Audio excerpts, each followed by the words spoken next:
Right. తెలంగాణలో గత కొన్ని రోజులుగా తేలికపాటి నుంచి మోస్తారు వర్షాలు కురుస్తున్నాయి. గ్రేటర్ హైదరాబాద్లో కూడా మేఘావృతమై ఉంది. ఇక రాబోయే రోజుల్లో తెలంగాణ వ్యాప్తంగా ఏ విధంగా వర్షాలు పడతాయి, ఏ విధమైన హెచ్చరికలు జారీ చేస్తారో వాతావరణ అధికారి శ్రీనివాస్ని అడిగి తెలుసుకుందాం. సార్, ప్రస్తుతం తెలంగాణ వ్యాప్తంగా కూడా తేలికపాటి నుంచి మోస్తారు వర్షాలు కురుస్తున్నాయి. కొన్ని సమయాల్లో ఉరుములు మెరుపులతోటి కూడా వర్షాలు పడుతున్నాయి. రాబోయే రోజుల్లో ఏ విధంగా ఉండబోతుంది సార్ తెలంగాణలో? మనకి ఋతుపవనాలు ఈ ఏడు యాక్చువల్గా ఒక వారం నుంచి 10 రోజులు ముందుగానే ప్రవేశించి మొదటి 3-4 రోజులు మనకి చురుకుగా వర్షాలు పడిన తర్వాత మనకి చిన్న గ్యాప్ అనేది వచ్చింది. ఒక వారం 10 రోజులు బట్టి కొద్దిగా మళ్ళీ వర్షాలు తగ్గుముఖం బట్టి టెంపరేచర్లు పెరగడం, మళ్ళీ 38 నుంచి 40 డిగ్రీల వరకు వివిధ ప్రాంతాల్లో టెంపరేచర్లు రికార్డ్ అవ్వడం జరిగింది. దీనివల్ల ఏమైందంటే మాన్సూన్ ప్రస్తుతం దక్షిణ భారతదేశం అంతా కవర్ చేసింది, కానీ ఉత్తర భారతదేశంలోకి ఇంకా ప్రవేశించలేదు. కొంత అనుకూల పరిస్థితులు కొరవడినందువల్ల ఈ పరిస్థితి జరిగింది. అయితే గత 2-3 రోజుల నుంచి మళ్ళీ అనుకూల పరిస్థితులు కనిపిస్తున్నందున మాన్సూన్ కూడా మళ్ళీ చురుకుదనం పొంది ముందుకు కదిలే అవకాశం ఉంది. దీని ద్వారా ఏమవుతుందంటే మళ్ళీ ఈ క్లౌడీనెస్ పెరగడం అదే మనం చూస్తున్నాం. 2-3 రోజుల నుంచి మొత్తం 24 గంటలు కూడా ఈ క్లౌడీ వాతావరణం ఉండటము, అక్కడక్కడ చిరుజల్లులు పట్టము, కొన్ని చోట్ల ఒక మోస్తరు వర్షాలు, కొన్ని చోట్ల భారీ వర్షాలు పడే అవకాశం ఉంటుంది. సో ఇప్పుడు మనకి తెలంగాణకి దగ్గరలో మనకి ఒక ఉపరితల ఆవర్తనం ఒకటి ఏర్పడింది.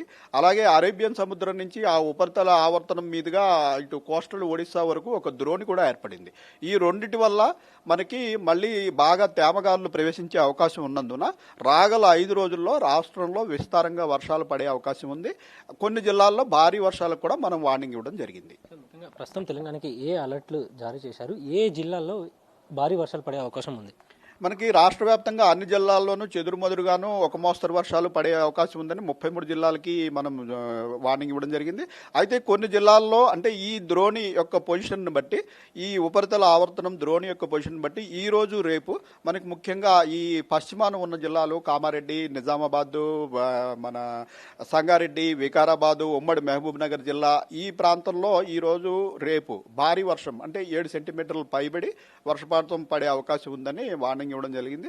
అలాగే మాన్సూన్ ప్రవేశించేటప్పుడు కొంచెం ఈదురుగాలుల ప్రభావం కూడా ఎక్కువ ఉంటుంది. సో రాష్ట్రంలోని అన్ని జిల్లాల్లోనూ వర్షం పడినా పడకపోయినా ఈదురుగాలు అయితే కొనసాగే అవకాశం ఉంది. 40 నుంచి 50 కిలోమీటర్ల వేగంతో ఈదురుగాలు వీచే అవకాశం ఉందని కూడా మనం వార్నింగ్ ఇవ్వడం జరుగుతుంది. మీ దృష్టికి కూడా వచ్చింటుంది సార్, ఆదిలాబాద్లో పిడుగుపడి 6 మంది చనిపోయారు. అంతకుముందు ఏప్రిల్లో కూడా వేరే చోట బీహార్లో కూడా ఎక్కువ మంది చనిపోయారు పిడుగుపాట్లు పడి. పిడుగుపాట్లకు సంబంధించి అంటే ఎక్కువగా పంట పొలాల్లో ఈ టైంలో వ్యవసాయ కూలీలు పనిచేస్తూ ఉంటారు. వాళ్ళు ఎలాంటి జాగ్రత్తలు తీసుకోవాల్సి ఉంటుంది? పిడుగుపాట్లకు సంబంధించి వాతావరణ శాఖ నుంచి ఎలాంటి జాగ్రత్తలు కానీ హెచ్చరికలు కానీ వెళ్తున్నాయి సార్ జిల్లా కలెక్టరేట్లకు కానీ? మనం ఇప్పుడు పిడుగుపాటు అనేది ఎక్కువ యాక్చువల్గా మనకి మాన్సూన్లో తక్కువ ఉంటుంది. మనకి వేసవికాలం ఏప్రిల్ మే నెలలో మనకి ఈవినింగ్ టైంలో క్యుములోనింబస్ మేఘాలు ఏర్పడటం వల్ల ఎక్కువగా పిడుగుపాటు, ఈ లైట్నింగ్ ఇవి ఉంటుంది. అయితే మనకి ఈసారి మాన్సూన్ ప్రవేశించిన తర్వాత మళ్ళీ గ్యాప్ వచ్చి మళ్ళీ టెంపరేచర్లు పెరిగినందువల్ల క్యుములోనింబస్ మేఘాలు ముఖ్యంగా మనకి భూభాగం ఎక్కువ వేడిగా ఉన్నప్పుడే అవి ఏర్పడతాయి. మనకి మాన్సూన్ ప్రవేశించి రెగ్యులర్గా వర్షాలు పడి భూమి అంతా చల్లదనంగా ఉన్నప్పుడు క్యుములోనింబస్ మేఘాల తాకిడి చాలా వరకు తగ్గిపోతుంది. అయితే ఈసారి మాన్సూన్ ప్రవేశించినప్పటికీ మళ్ళీ బ్రేక్ రావడం, మళ్ళీ టెంపరేచర్లు పెరగడం వల్ల గత 2-3 రోజులుగా పడిన వర్షాల్లో మనం మళ్ళీ భారీగా క్యుములోనింబస్ మేఘాలు ఏర్పడటం, వాటి ద్వారా పిడుగుపాటు ద్వారా కొంతమంది మరణించడం కూడా చూస్తున్నాం. సో ఇంకా టెంపరేచర్లు మనకి ఎక్కువే ఉన్నందువల్ల మనం రాగల 5 రోజుల్లో చాలా చోట్ల ఈ క్యుములోనింబస్ మేఘాలు ఏర్పడే అవకాశం ఉందని, దానివల్ల ద్వారా పిడుగుపాటు సంభవించే అవకాశం ఉందని కూడా మనం వార్నింగ్ ఇస్తున్నాము. అయితే ఇవి యాక్చువల్గా ఎక్కడ ఏర్పడుతున్నాయి అన్నది మనం స్పష్టంగా మన రాడార్లో 24 అవర్స్ వాచ్ ఉంటుంది.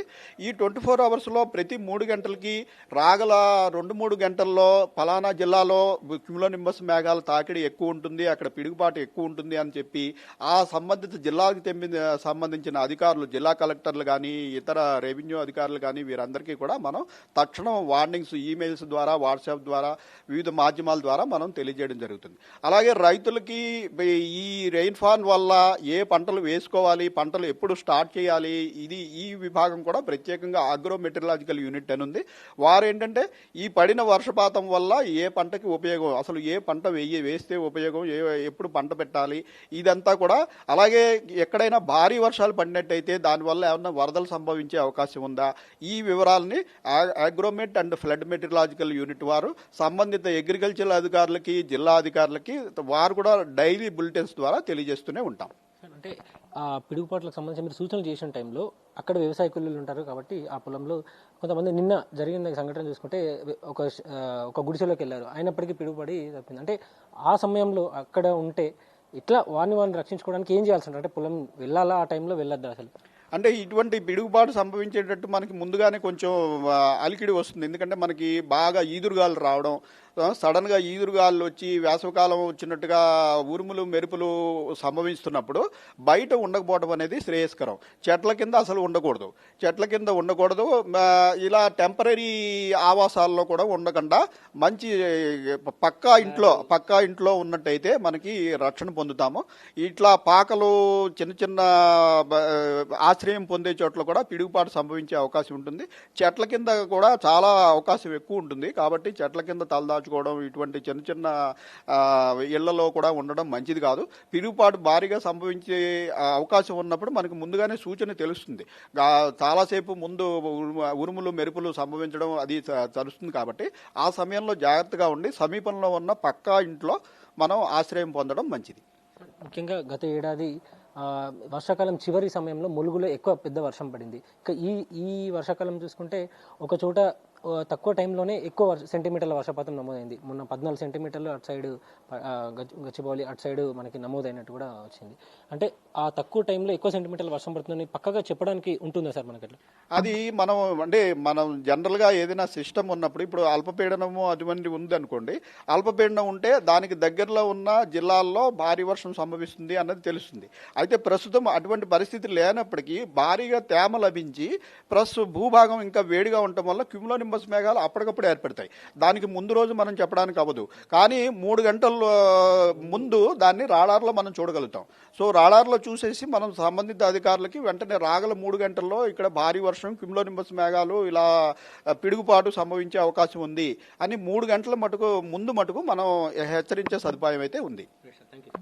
రైట్, ఇది ఋతుపవనాలు చురుగ్గా కదలడం, అదేవిధంగా ఉపరితల ఆవర్తన ప్రభావంతో రాష్ట్రంలో తేలికపాటి నుంచి మోస్తారు వర్షాలు, కొన్ని జిల్లాల్లో భారీ వర్షాలు కూడా పడుతున్నాయి. అయితే రాబోయే 5-6 రోజుల పాటు కూడా ఈ వర్షాలు ఉంటాయి. ఇక పిడుగుపాటులకు సంబంధించి కూడా ఒక 3 గంటల ముందే వివిధ సంబంధిత డిపార్ట్మెంట్లను అధికారులకు సూచనలు చేస్తున్నాము. అదేవిధంగా ప్రజలు కూడా వాళ్ళ స్వీయ నియంత్రణలో భాగంగా ఉరుములు, ఈదురుగాలు లాంటివి వచ్చినప్పుడు చెట్ల కింద ఉండడము, టెంపరీ గుడిసెలు లాంటి వాటి కింద ఉండకుండా ఇండ్ల కింద పక్క స్లాబ్లు ఉన్న వాటి కింద ఉండడం కొంత వాళ్ళని సొంతంగా రక్షించుకోవడానికి అవకాశం ఉంటుందని కూడా వాతావరణ అధికారి శ్రీనివాస్ అంటున్నారు. కెమెరామెన్ శ్రీనివాస్తో విశాల్, స్వతంత్ర న్యూస్.